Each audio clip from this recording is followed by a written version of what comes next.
onneksi rupesin paria tuntia ennen Sienien yön julkaisua laittamaan tänne verkkokauppaan näitä, että nämä nyt oikeasti tuotteet niin julkistuu.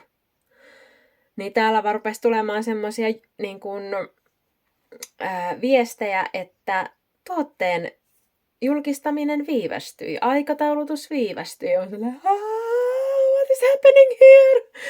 Niin, en todellakaan tiedä, mistä tämä johtuu, mutta mä nyt yritän tuote kerrallaan pakottaa niitä julkistumaan. Ja se näyttää nyt ainakin tässä vaiheessa toimivan. Mä en tiedä, mistä tämä johtuu, mutta hyvä, että rupesin tarkistamaan. Ei sillä, että tässä nyt olisi jotenkin vähän semmoinen, ei nyt voi sanoa paniikki, mutta semmoinen jännittynyt tunnelma. Joo, tekniset ongelmat. Nämä en niinku...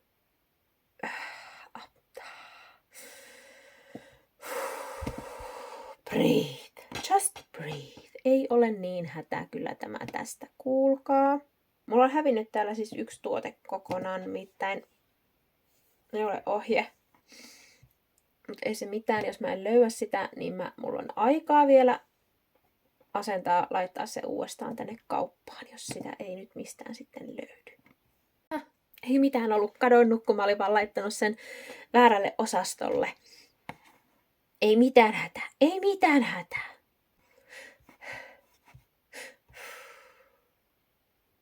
Siellä nyt on kaikki Sienien yötuotteet. Mulla on yhä edelleen semmoinen olo, että tässä ei ole tarpeeksi. Musta tuntuu, että mä oon niin kuin jotenkin hehkuttanut tätä hirveästi ja sit mä en ole kuitenkaan tehnyt tarpeeksi. Vaikka mä oon tehnyt tarpeeksi, mä oon tehnyt just niin paljon kuin mä kykenen ja pystyn niin kuin hyvällä luomisvoimalla tekemään.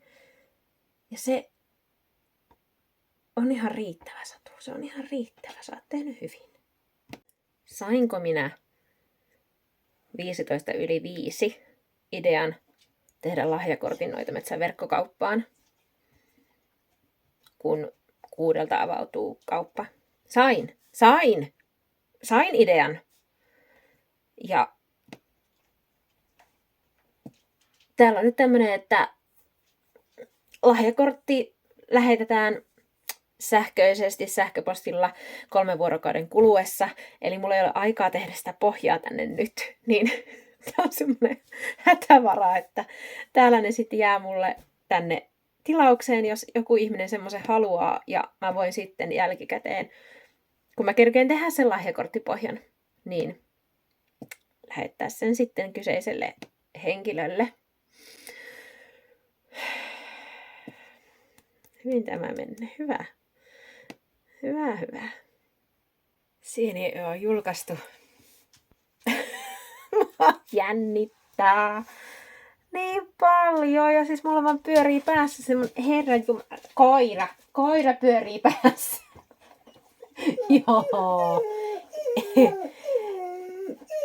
No vähän, minä tiedän, että työ aistitte minusta tämän jännityksen, että ette oikein ymmärrä, että mikä tämä on tämä tilanne.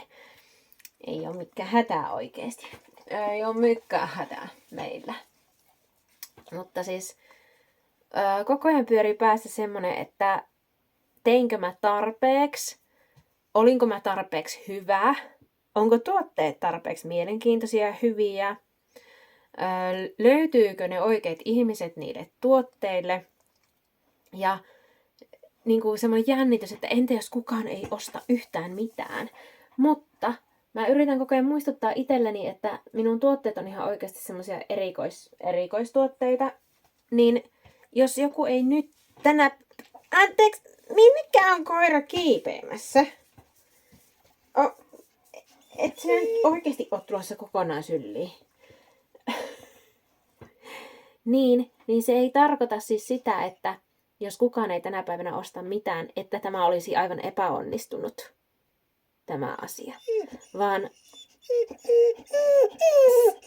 se tarkoittaa sitä, että oikeat tyypit ei vaan ole vielä löytäneet mun verkkokauppaan. Että mulla on niinku aikaa jatkaa markkinointia. Että se ei niinku, mä oon kuitenkin löytänyt tässä semmoisen työskentelytavan, johon mä rakastuin ihan täysin. Niin se on niinku, se on oikeasti tosi iso asia ja ihan niinku tärkeintä tässä. Eka tilaus tuli.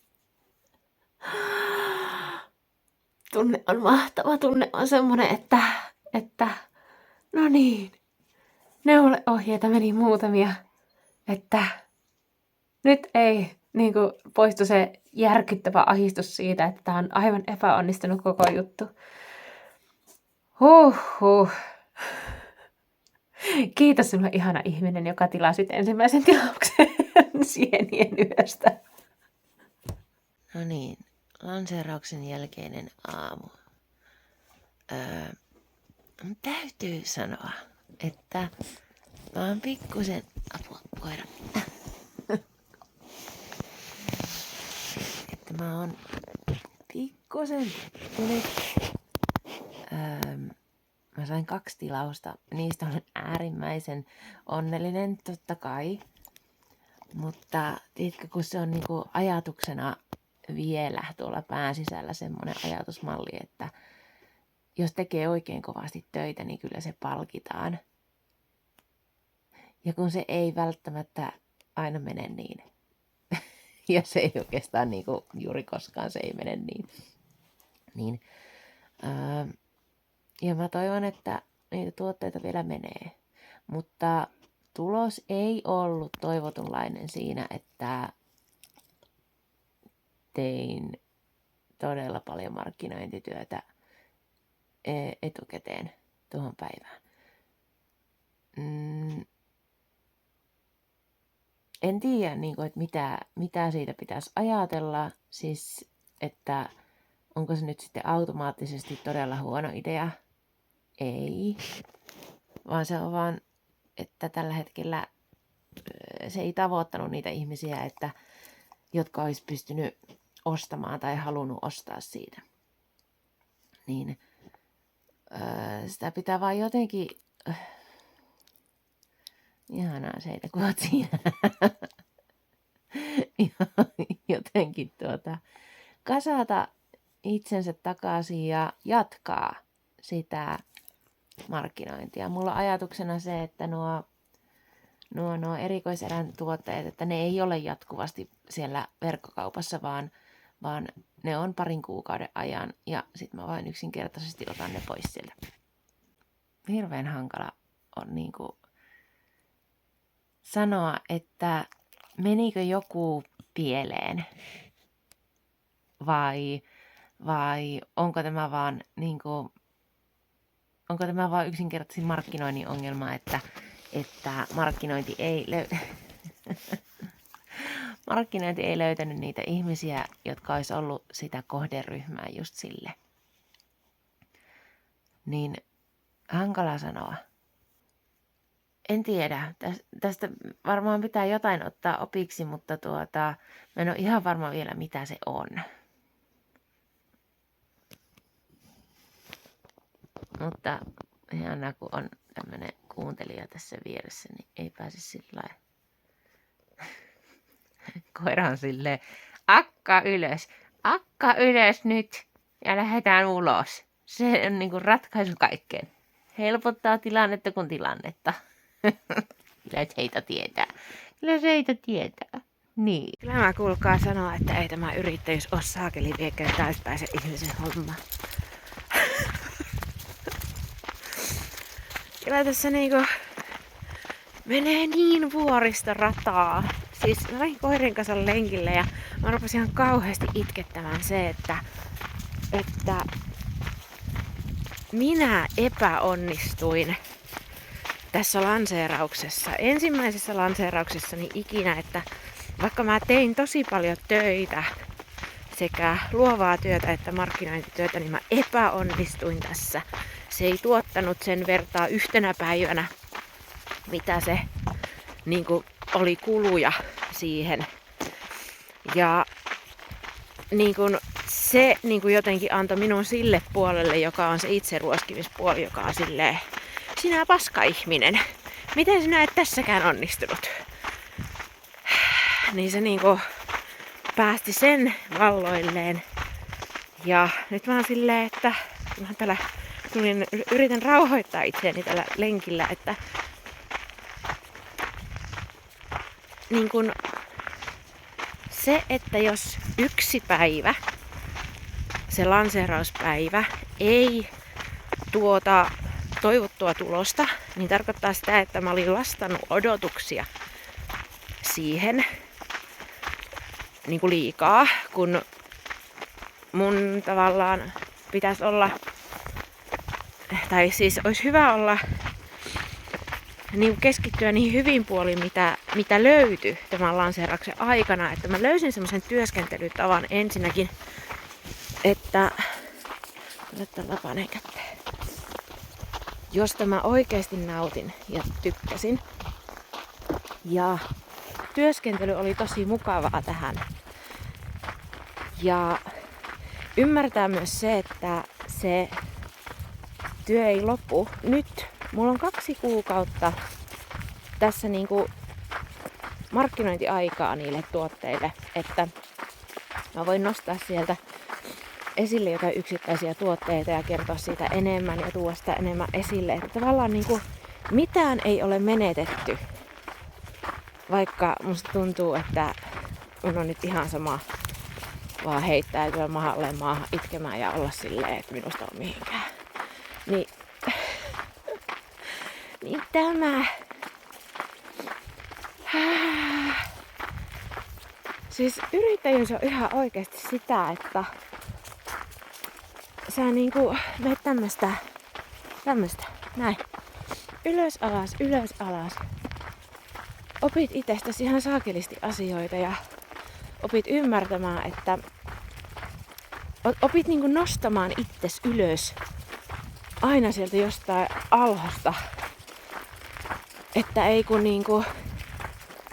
nyt vähän muutetaan jotain tai nyt tehdään tämmöstä näin, että yritetään viimeiseen asti saada se asia toimimaan.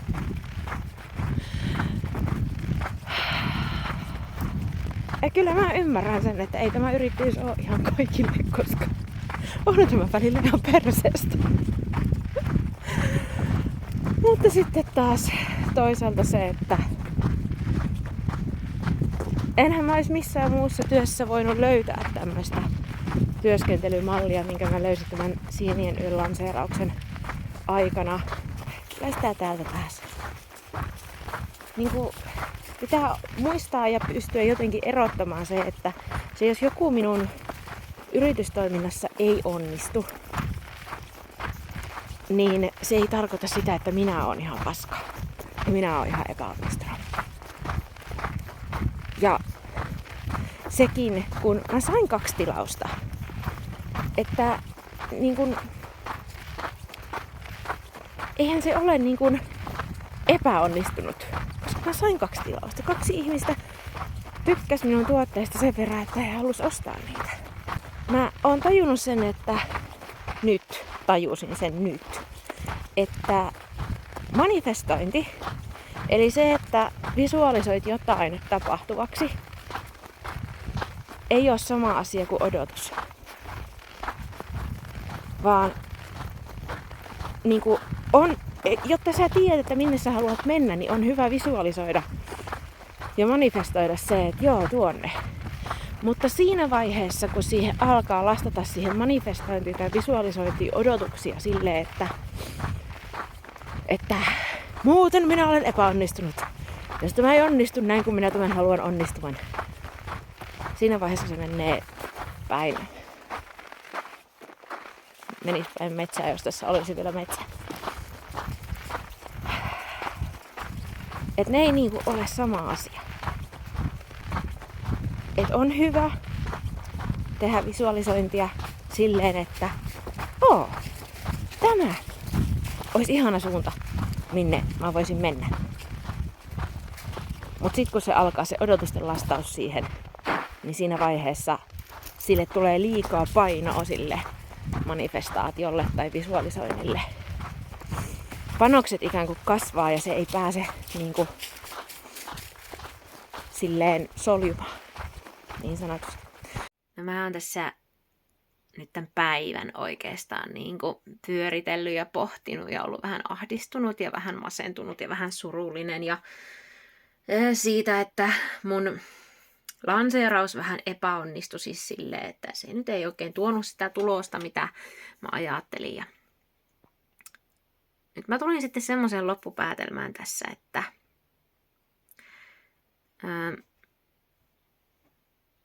pyörisköhän vielä itsesäälissä ja potkis vähän itseensä siitä vielä lisää, että en nyt oikein onnistunut tekemään jotain asiaa niin kuin ajattelin sen onnistuvan, ja vai jatkaisiko vaan markkinointia?